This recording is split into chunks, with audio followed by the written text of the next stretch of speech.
Good day, viewers, and thanks for tuning in. I'm Sharon Soons, Executive Director with Vision Hudson Valley. You might remember our old name, Orange County Citizens Foundation.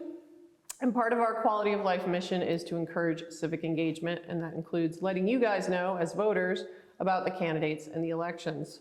So we are delighted to have here today candidate for Orange County Clerk, Anthony Grice. Thank you for being here. Thank you. And we are coming to you from the Seligman Center studio here in Sugarloaf, New York. It's an historic place, and you're always welcome to visit. So rather than do a formal introduction, we're going to jump right into questions. You can always check out Anthony's bio on the links that are going to be included with the video. So first question, of course, why should the viewer and the voter care about the county clerk election? Well, the county clerk's position has been in existence in Orange County since 1702. It is one of the few full-time positions that are elected, and representation matters. When you think about the clerk's office, it is not just the clerk's office, but it's also the DMV. So by far, it has the most community members coming there. Unfortunately, there has not been enough community engagement in some of those areas. And so I believe that it's time for change. So what do you think the biggest challenge is facing the county clerk's office right now? Well, there are several. One of the things is access. You know, as I travel throughout Orange County, you find out that it's so diverse. We do have three cities, Middletown, the city of Newburgh, and Port Jervis, but then there are rural areas as well. And so the challenge is getting those services to those people where they live. And so that's why when we first launched our campaign, that I boldly championed DMV, mobile DMV services for those areas. So that's one of the biggest challenges.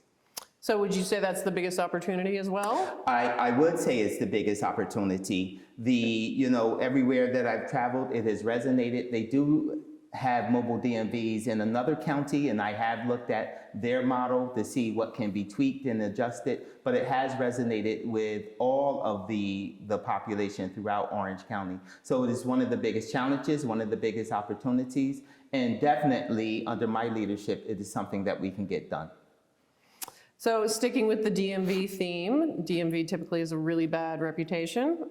How is that merited, do you think?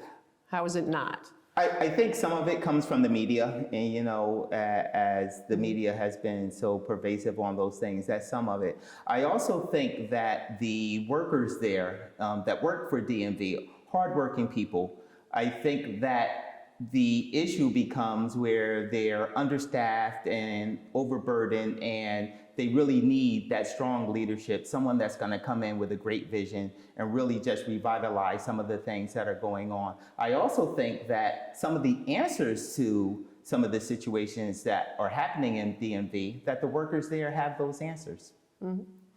So the Driver's License Access and Privacy Act, the green light law, what's the goal? Can you tell us the goal of that, and do you think it's been successful? Are there changes that you would make around it? Well, when the green light law first was, before it was even a law, I was one of the advocates for it.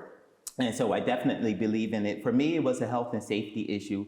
When people are going about their regular business, they're going to work, they're doing those other things. And unfortunately, because of their undocumented status, they weren't able to get their permit and then to get their driver's license. And mind you, they were able to turn in those alternate forms of documents back in, I believe it was 2001, but then some things changed. And so I think that the way we implemented it could have been a little bit more successful. I understand that it was an unfunded mandate, and I understand that they only had just the one computer, but to bring people into a situation and then segregate them was definitely a bad call to make. And so there are some adjustments that we can make there. When that law first came out, the state did promise that they would have a computer for each DMV site. And so I intend to hold them to that promise. So you may have kind of covered this. The next question was, what's one change to DMV that you most want to accomplish?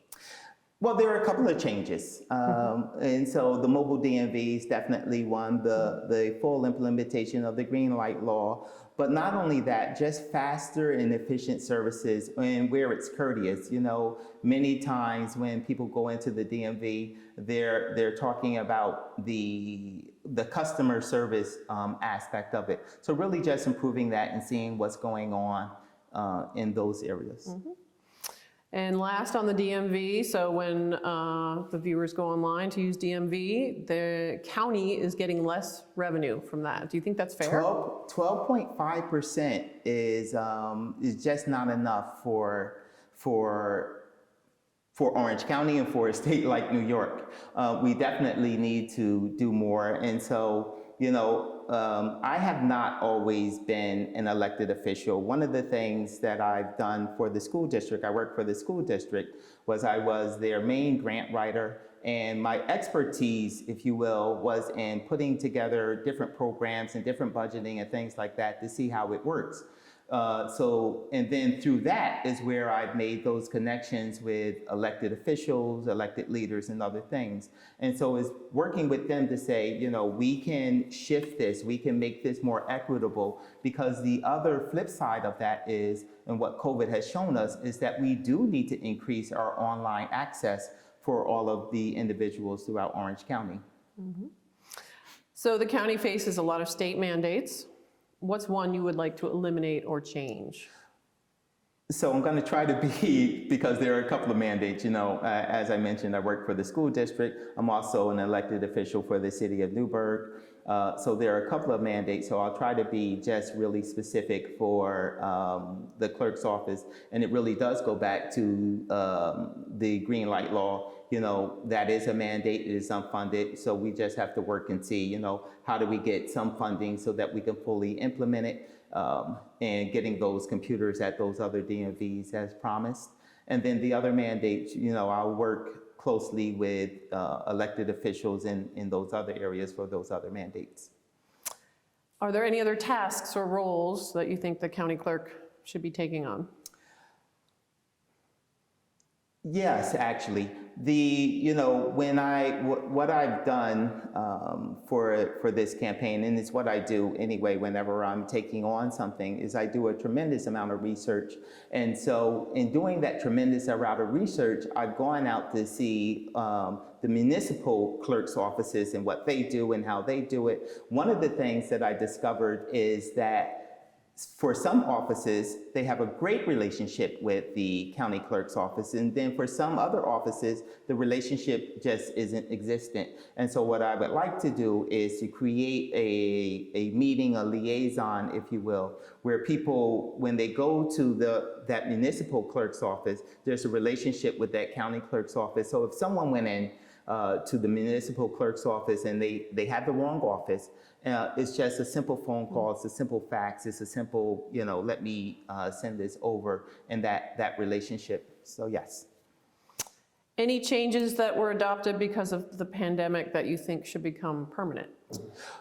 Yeah, so one of the changes was the online services that have been provided. I definitely think that those online services should be increased to, you know, make it as much as possible. Certainly some people do prefer to come in, you know, in person, and we understand that. But the online services definitely need to be increased. They also need to be simplified. There are some that still are a little cumbersome, and so they need to be simplified.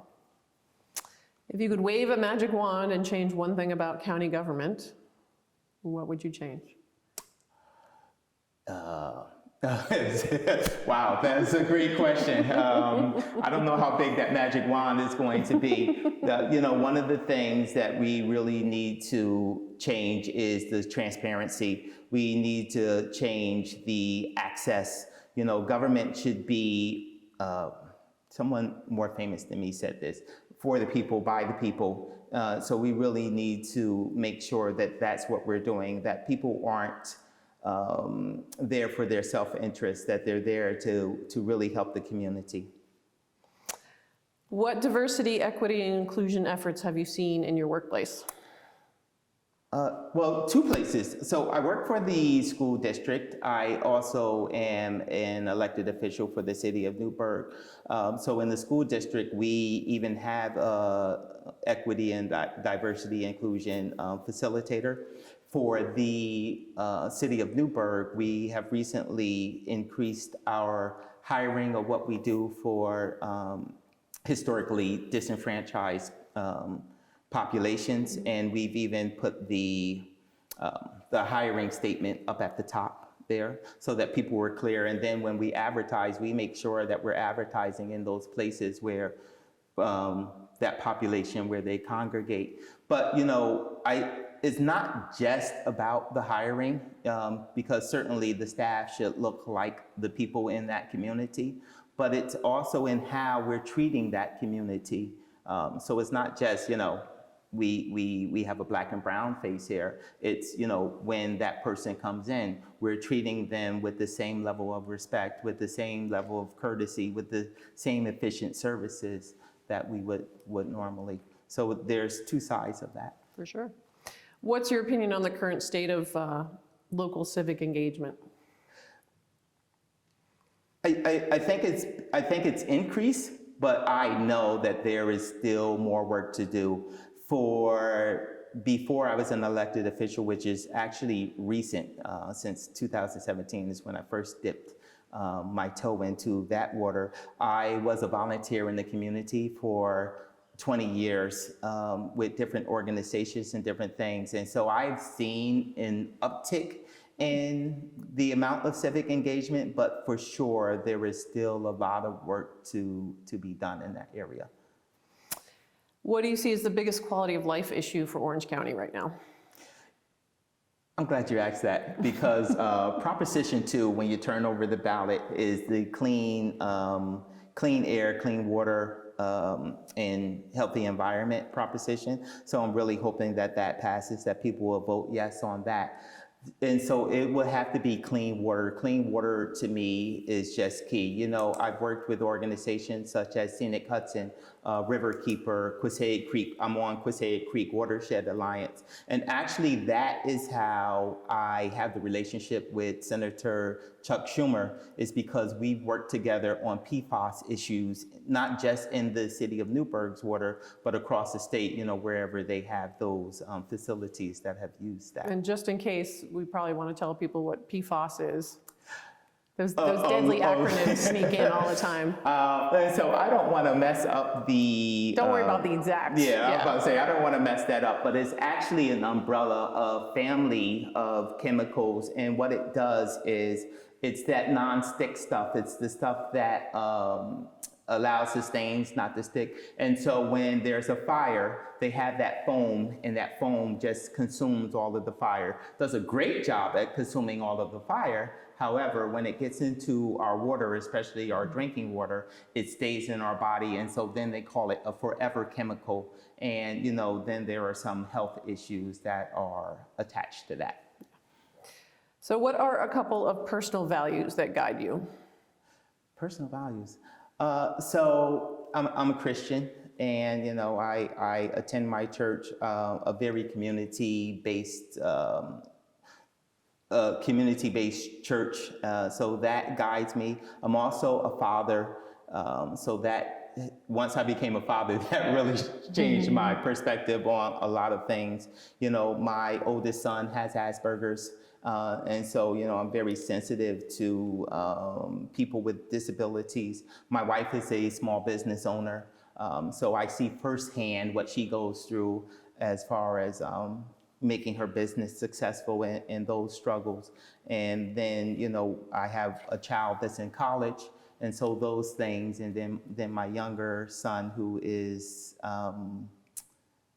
just someone everyone has to meet, is what I'll say. But he's really great, yeah. Tell us something about you that might surprise even your friends. One of the things that surprises my friends, even when I tell them, is that my wife, who I love dearly, is a Republican. And so I'm a Democrat. I'm running on the Democratic line. My wife is a Republican. And, that's what I tell people, because there are some things that at the end of the day, we really, really have to come together and figure it out. We cannot be on these polar opposites of things. And I'm sharing that with you now because if I can figure it out in my house, and certainly there are candidates that I like that she doesn't care for, and certainly there are issues where we're on a different side of it. And if I can figure it out at home, I can figure it out at the city level, I can figure it out at the county level. Yep, those are all good points. In your current role, what's been your proudest accomplishment? So it's going to be like, I'm trying to pick which role.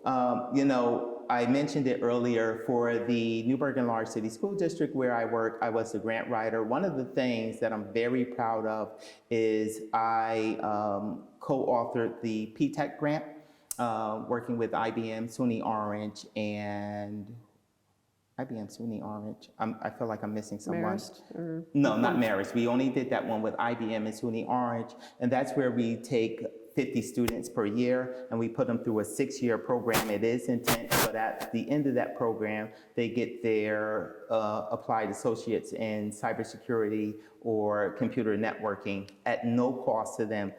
50 students a year, 50 lives. I get choked up when I'm saying it. 50 lives that we have changed, because it also becomes to trickle down to their families. Their families start enrolling in college. And then they get a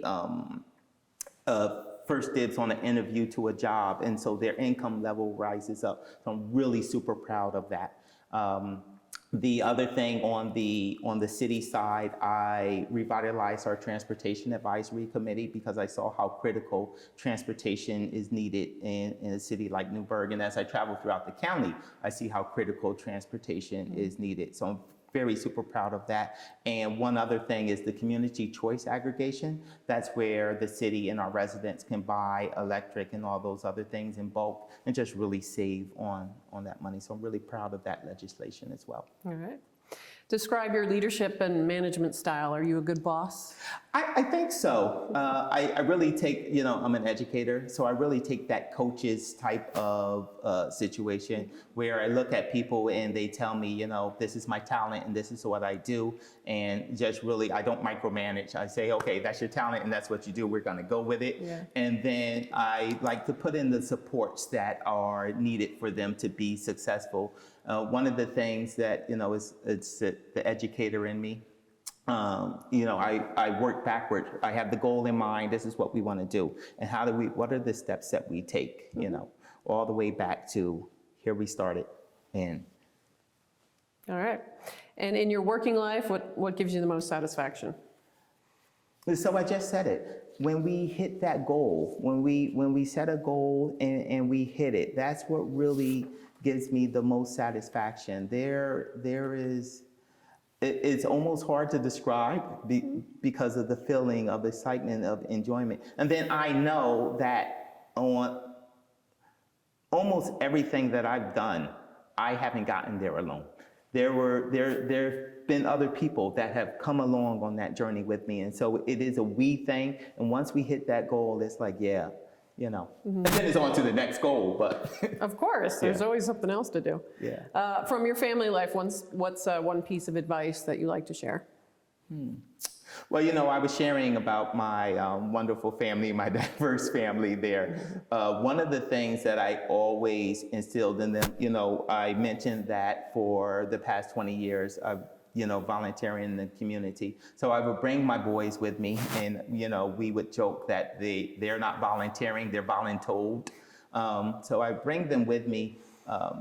So one of the things that I've always tried to instill in them is to do something that's going to improve your area, wherever you're living, that neighborhood, that community where you're living. At the same time, you do have to be able to provide for yourself and, hopefully your family. I would like to, could I say I would like to have grandchildren? Maybe not. Too late now. Too late now, sorry. That's going to be able to provide for their family and things like that. So do something good for the community and also provide for yourself, and it is possible. Sure. And what's your superpower? That's funny. And I'm telling you that's funny because, I have 3 boys. And so, we knew early on with my son the oldest son having Asperger's, that we needed a safe space for him to be. And so we did buy a property that had some backyard so he could feel comfortable. And so one of the things that we did when they were younger is we used to play superheroes, and I would be Bookman, and I throw a bunch of books at them. So reading would be my superpower. I read a lot. I usually read about 5 papers in the morning. I just go through them, not the whole thing, but certain articles and things like that. I do a tremendous amount of reading, a tremendous amount of research on something. If something like clicks my interest, like I dig deep into it. And I'm a reading teacher. So reading So would you really be are a bookman. Yeah, That's really true. bookman. So. Last but not least, where can people find out more about you? Well, I do have a website, anthonygrice.com. However, and of course, I'm on social media, so if you're on social media, you will see that some people say I'm everywhere, and I do try to be everywhere. So while they might go to the website and they might see me on social media, if they call me and say, Anthony, we're having this barbecue in our backyard, I'd be like, yeah, I'm there. So that's where they'll see me. They'll see me wherever they invite me to, but sure, they're welcome to follow my social media, and they're welcome to go to my website. All right. Well, thank you so much, Anthony. That was very enlightening. We appreciate your time. Just wanted to mention for everybody out there, if you want to learn more about Vision Hudson Valley, we are a nonprofit membership organization, so we do depend on members and sponsors. You can find out more about us at visionhudsonvalley.org. And we want to thank EC Media for pitching in with the camera work today. We totally appreciate it. And a reminder to check out the other candidates' video as well. We appreciate you watching, and we appreciate you sharing this with friends and family and others. And remember, go out and vote. Yes. Very vote. important. And with that, we'll say goodbye.